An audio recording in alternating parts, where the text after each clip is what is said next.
What is up, guys? Welcome back to another Mock Draft Monday. Today we have another mock draft. This will be the last mock draft video I post before the draft. That will be in just a few short days, Thursday. So, very excited, very ready. But this mock draft is going to be a kind of a what I think will happen, also with how I think it should happen. So, some of the picks I'll kind of address and be, what I think will happen is this, or why is this, and but yeah, that's pretty much it. So let's go ahead and get going with this. First, I think this pick is more than locked in at this point. I really just don't see it going another way. Carolina traded up to get a quarterback. You don't trade up and draft anybody else. You trade up to get a quarterback, especially when you jump up 9 spots. So I think it pretty much just has to be the best quarterback in the draft and the guy who they want the most, and that is Bryce Young. It just makes too much sense at this point. Next, I think this is a spot where we're going to see a trade. This is a what I think will happen, not a what I would do. And this is going to be the Colts trading up to get their guy. They're getting worried that they're not going to make it. And so they're going to trade themselves up to get their guy. Bit of a bold prediction here. Maybe this won't happen, but, maybe it will. And obviously, they're going to also trade up to get a quarterback. Houston is willing to move down. So with that said, they're going to take a quarterback, and they're going to get Will Levis. I see Will Levis as a Colt. Before, you can check my first mock draft I've made. Will Levis has pretty much been a Colt in every mock draft except for a couple that I just kind of was changing stuff up. I think he is their guy. I don't know why. I couldn't tell you, but he just is a Colt to me. I see it too well.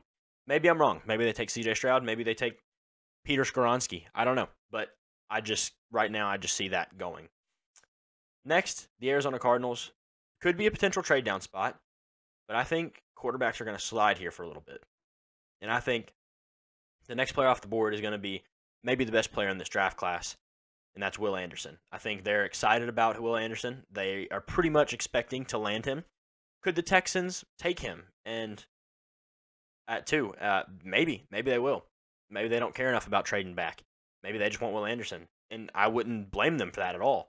I think the Texans, what they should do is they should probably pick anything but a quarterback. I think this whole year, their roster isn't good enough to take a quarterback yet.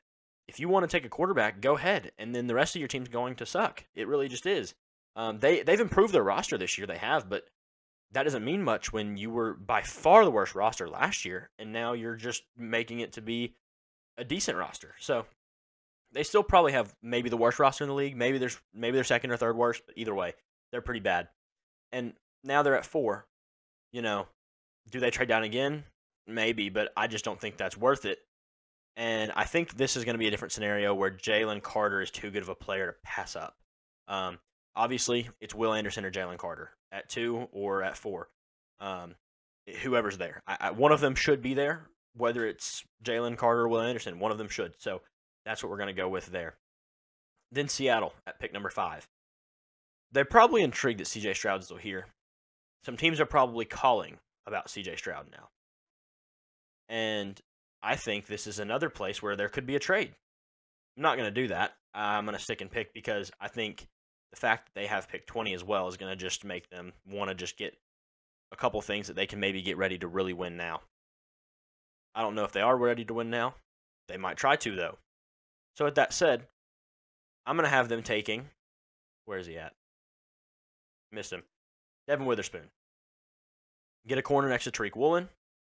Your 2 top D linemen are off the board. Probably not happy about that for Seattle. But, Devin Witherspoon is the most current ready corner to play. And I think you get him, Tariq Woolen together, and that's a pretty great duo to have for a long time. Next is the Detroit Lions. And I think they are really excited to see maybe a guy still here that shouldn't be here. But do they take him? That's the question. And I don't know. They're really tough because they have so many defensive needs that I don't think they can just spin the pick on quarterback. Maybe they can, but let's go with the fact that they're not going to. And there's a guy that's still here, in Tyree Wilson. He's going to be a bit of a he's kind of the opposite of last year. I've said before. They got Aiden Hutchinson, the guy who was more of the safe bet, the Will Anderson of this draft class. And then they got him because the pick before him was Trayvon Walker, the guy who has traits and ability to maybe show up one day, but wasn't there right now. And that's Tyree Wilson in this draft class. He has these traits, he has these physical tools, but he's not going to be there right now. But he doesn't have to be because they have Aiden Hutchinson. So Tyree Wilson really solidifies that defensive line. I think that's a good pick for them. The Raiders are going to rush this to the draft stand, and I don't think there's any doubt in my mind of that. And that's C.J. Stroud.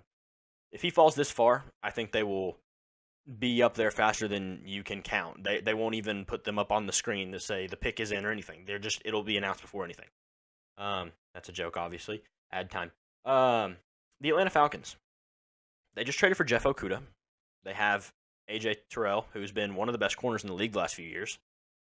They have some issues on offense, but not as big as their defensive issues. And there's a lot of people who think that, they've fixed their defensive issues. They signed David Onyemata, Bud Dupree, Calais Campbell.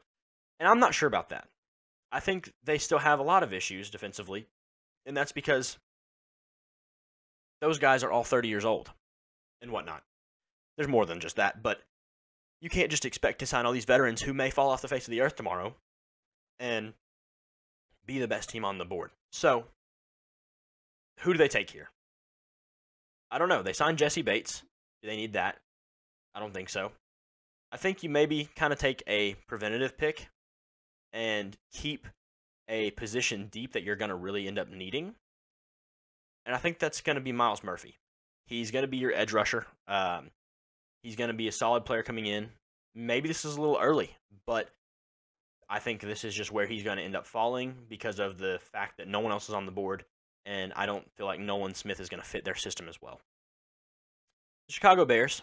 This has been pretty much a lock spot for Peter Skoronski for a long time now, and I'm still kind of trending towards doing that, but let's look around here. Justin Fields, they obviously got him DJ Moore. They moved back to 9, got a few more picks. Good for them. Could they be a Nolan Smith team? Absolutely. Could they be a Christian Gonzalez team? Absolutely. And, there's a lot here. Players down the board. I would assume they'd have to go defense. They just have to. And I think, man, I'm looking around and I don't see much better for them to take than Christian Gonzalez right now. Just as the board sits, he's the best corner available by far. I think there's after him and Devin Witherspoon, there's a pretty big drop off to Joey Porter Jr. And that's not saying anything bad about Joey Porter Jr. That's just more good for Gonzalez and Witherspoon. They just are that good, in my opinion. Will Gonzalez be the best day one? Probably not. But he will be, if developed correctly, probably the best corner out of this draft class, and maybe one of the best corners in the league if he can develop correctly. Philadelphia Eagles. I think they're pretty intrigued that Skoronski's still here. A guy who can play guard, can play tackle. But then, they love drafting the trenches one way or another. And looking around, Peter Skoronski may be the best overall prospect. But there's one guy who I've kind of heard in rumors a lot lately might be trending towards being an Eagle for just how it's going to play out. And I'm going to let that happen in this mock draft. And that's Lucas Van Ness. They like their trenches. Their defensive line is getting really old. Josh Sweat is a fine player. The other guy they have, I just lost his name out of nowhere. The other edge rusher. I can't remember his name right now. I can think of his face, but can't see his name. Either way, they're fine. Both him and Sweat are fine, but I just don't think they're elite players. I don't think they're going to ever be elite players, but they're fine. You get Lucas Van Ness in there. He's a guy who has some ability to maybe develop into a really good edge rusher. Maybe not the top of the league, maybe not the highest peak in the world, but better than what they have. And I think that's going to be enough for them to take the chance. And I think he's a guy they're going to really like. Up next, we have the Tennessee Titans. And I think they're pretty excited that Anthony Richardson is here. And that's going to have to be the pick. He's fallen, and it just makes too much sense. I think this is a real scenario for Anthony Richardson. He could fall. I think unlike Will Levis, I think there's been too much hate on Will Levis. And the fact that the Colts just are in love with him, which may not be true, but it could be.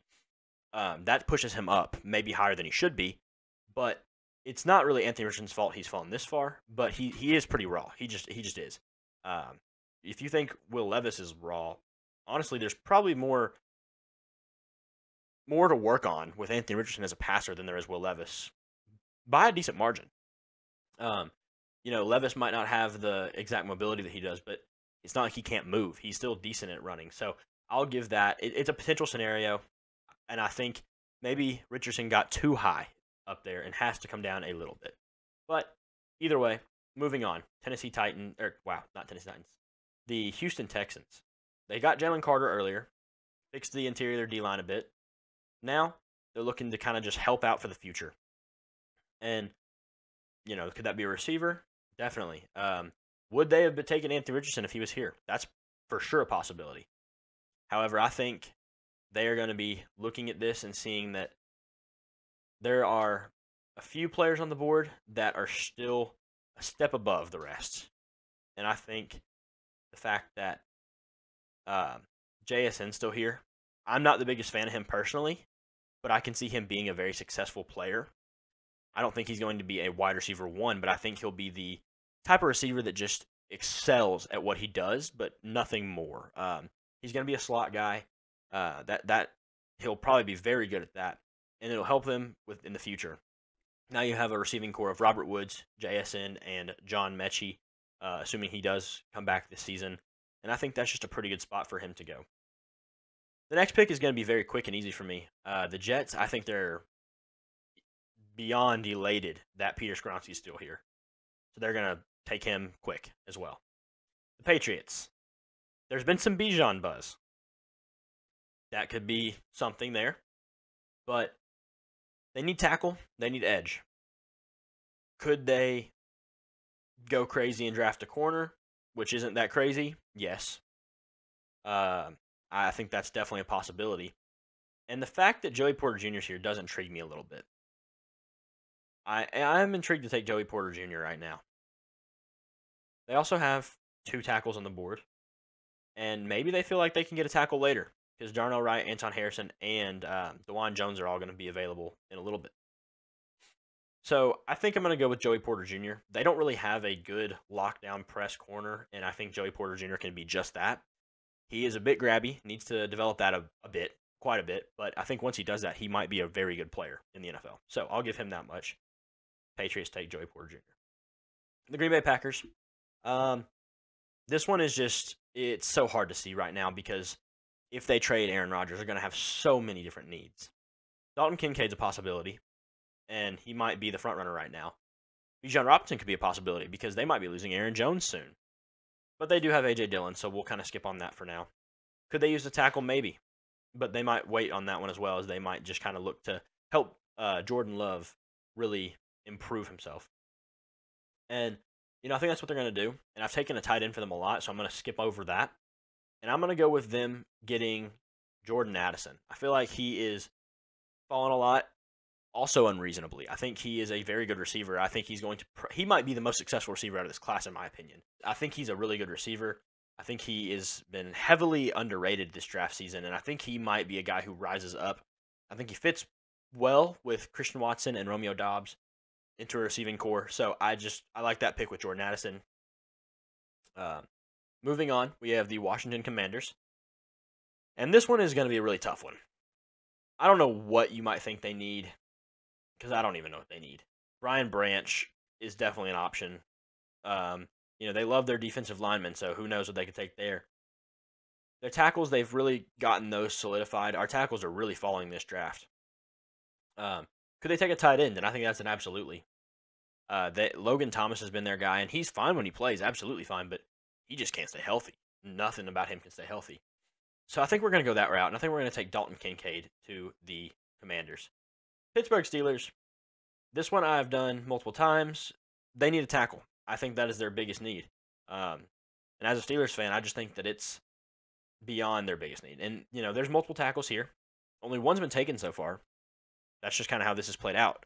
And I think I'll do it a little different this time, and I'm going to have them going Broderick Jones. Broderick Jones is maybe the best balance between pass and run out of him and Paris Johnson. Paris is not the best run blocker. Am I concerned about that? Not necessarily. The Steelers have made a huge indent on their interior offensive line, so I think they're really focusing on that this draft season, trying to just get their offensive line fixed. And so Broderick Jones, he may not be as safe of a pick. He's probably much more of a project than Paris Johnson, but if he does develop, I think he's a lot better than Paris Johnson in the future. He could be one of the best tackles in the league. That's his upside to me. So I'll give them that right there. Then the Detroit Lions, could they go tackle? Maybe. Paris Johnson Jr. might be the best player on the board outside of Bijan. Could Bijan go to the Lions? Maybe, but they did just sign David Montgomery. So I'm not going to do that. They did have Tyree Wilson earlier, so they have an edge rusher. Kalijah Kancey could definitely be an option. A corner could be an option, as they did just trade away Jeff Okudah, and I think that's probably going to be the route we go. Let's see who is on the board real quick. I believe, yeah. Okay, so really there's only one first rounder. They could take Brian Branch, though. They do have Emmanuel Mosley and Cam Sutton, so corner particularly may not be the best need, but he could play safety, corner, whatever you need. So we're going to do Brian Branch. That did not happen. We're going to take Brian Branch to Detroit. Just a bit of a different look, something else that could happen. They definitely could do it, and he might be the best player available at the secondary position overall. Tampa Bay, this is a Bijan Robinson spot for sure, a possible spot. Rachaad White could be their guy, but you never know. But I'm not going to go there this draft. I think I've done that one before. So I am going to go with them taking, probably Paris Johnson. Tristan Wirfs is a really good right tackle, and Paris shouldn't be here at this point. So now they can figure out their left tackle spot and be very happy with that, probably at this point. Then Seattle on the board. This one's tough. They did have a pick earlier, and they took Devin Witherspoon. So I think we're looking at the front of the defensive line here. And, who else better than Kalijah Kancey? Really a guy who's going to help them with their pass rush more than their run stopping as a defensive interior guy. It's a bit strange, but that's how it's going to work this draft. So that will just kind of sure up that spot for them. And they did get that guy from Green Bay. I can't remember his name right now. But, just kind of collectively putting that defense together more and more. The Chargers, this one is going to be a little different as well. I'm going to have them taking Michael Mayer. The Chargers do have Gerald Everett, but Michael Mayer is going to be a step up. He's much more of a blocker, and he's probably just as good a receiver, really. Gerald Everett is just a receiving tight end, and I think he's good at that. But I think if you can take a step up and move to a younger guy, you're not going to necessarily be upset about that. Plus, he'll just be a very solid threat to have as a safety net, really, with Keenan Allen and Mike Williams on the outside. Baltimore Ravens, they really do need a receiver. They did get Odell. They're trying to convince Lamar to stay. That one is interesting. But, looking around their team, I don't know.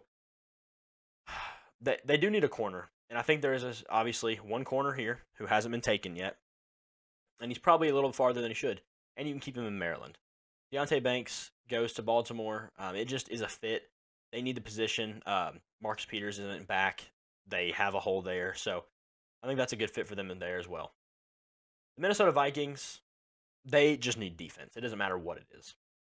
And so I think I'm going to have them taking Nolan Smith. He's probably the best defensive player on the board. Nolan Smith is the pick there. They did bring in Marcus Davenport from New Orleans. He kind of had a pretty rough year, though. Maybe he can develop something there, but right now, Nolan Smith seems to be the guy that looks like he'll be something to me. Then, the Jaguars. This one's weird. I don't know what to do here. Because they probably do need tackle, but are you really interested in these guys here? Maybe you can wait, but if you like a guy, just go ahead and get him if he's the best there. And Anton Harrison will fill that. They lost Jawan Taylor. I don't really think they have an in-house replacement. So Anton Harrison will be the pick for them. The New York Giants. This one is going to be a different one. Saquon is holding out on his, franchise tag. So, Bijan Robinson is almost too good to pass up. They made the mistake of drafting Saquon at the second overall pick in 2018 or whatever it was. And this time they can get maybe just as good of a prospect, but at pick 25, and then trade out Saquon to some other team, and him be paid by whoever wants him for whatever picks. It doesn't even matter because you're getting value out of that at this point.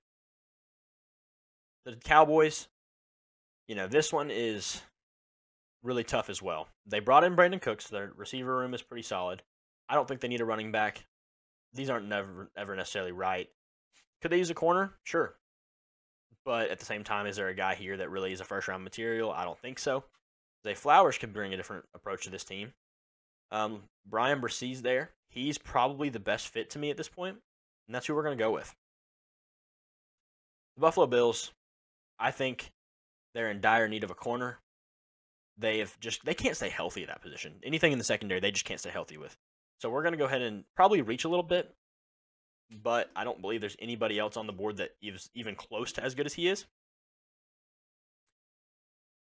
Not really. Cam Smith could be, but Emmanuel Forbes is the best available player, and I think developing behind Tre'Davious White could be good for him. The Bengals, this one is interesting. They lost Hayden Hurst to the Panthers. They're in pretty big need of a defensive back, though. They've had issues there. And is there a corner? Not really. Nobody that you'd be comfortable with taking now. Antonio Johnson's a guy who's kind of he floated as a first-rounder for a while, and now he's moved back. Do you take him? I don't know. I feel like it is still a little early, but I'm not really convinced of anybody else here. So could this be a trade-back spot? And I definitely think it could. But there is a team who probably needs a receiver and could be a team that, trades up. And we're going to try this, a new route. This one is maybe not the most realistic, but the Kansas City Chiefs have not been afraid of trading up. I'm just going to worry about the first-round picks. And they are at a short receiving room. So Quentin Johnson on the board. They can jump up and ensure they get him for probably just a couple late picks added on. Nothing too serious.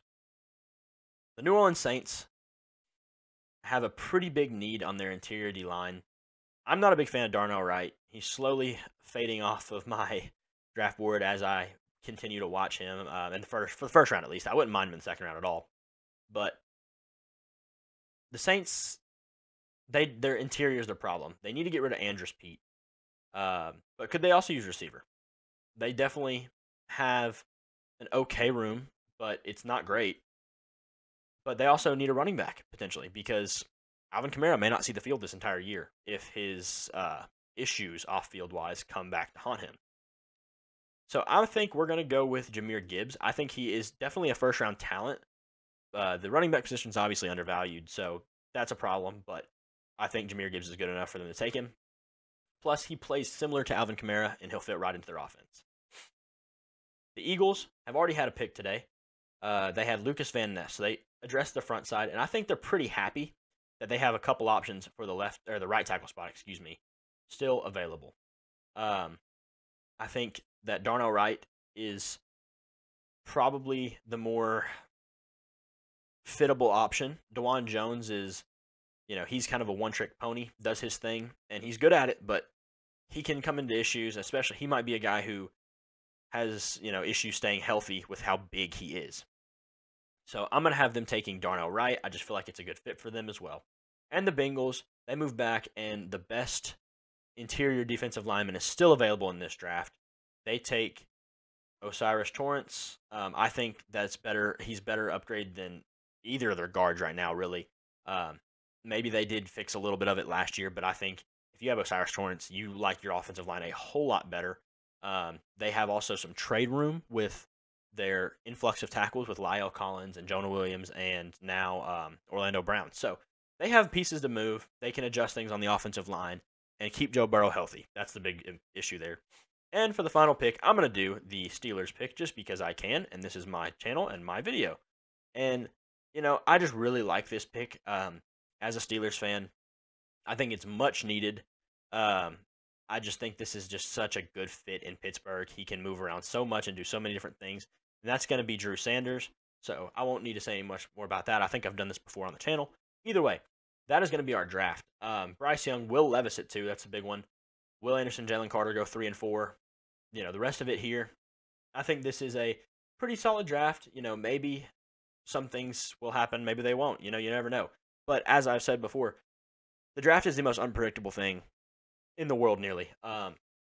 Baker Mayfield went from being a top 10-ish pick to the number one guy within an hour of the draft almost. So you just never know. That's just one story, but it can happen. You never know. You know, we might see with 2 hours remaining that Christian Gonzalez becomes so good that they just can't pass on him at number one for whatever reason. It's not going to happen, obviously, but you get what I'm saying. Either way, that's going to be it for this video. I hope you enjoyed. Let me know what you think down in the comments. But drafts is very soon. We are going to be there in just a few short days. So I appreciate y'all. Thank y'all for watching, and peace.